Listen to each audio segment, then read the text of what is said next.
গন্ডাছড়ার নারায়ণপুর শর্মা বাজারে গভীর রাতে এক বৃদ্ধ ব্যবসায়ীর দোকানে দুঃসাহসিক চুরির ঘটনা ঘটেছে।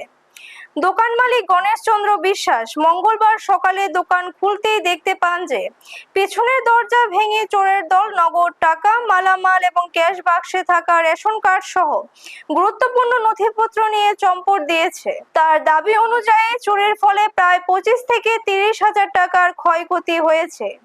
এই ঘটনার পর সকাল 11টায় গন্ডাছড়া থানার খবর দেওয়া হলেও বিকেল পর্যন্ত পুলিশ ঘটনাস্থলে না পৌঁছানোয় স্থানীয় ব্যবসায়ী ও এলাকাবাসীর মধ্যে তীব্র ক্ষোভের সৃষ্টি হয়েছে। ব্যবসায়ীরা এলাকায় নিরাপত্তা ও জোরদার ও দ্রুত অপরাধীদের গ্রেপ্তারের দাবি জানিয়েছেন।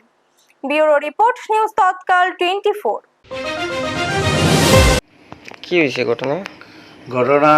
কাল 9টা সাড়ে 9টার সময় দোকান ঘাট বন্ধ করে গেছি। যাওয়ার পরে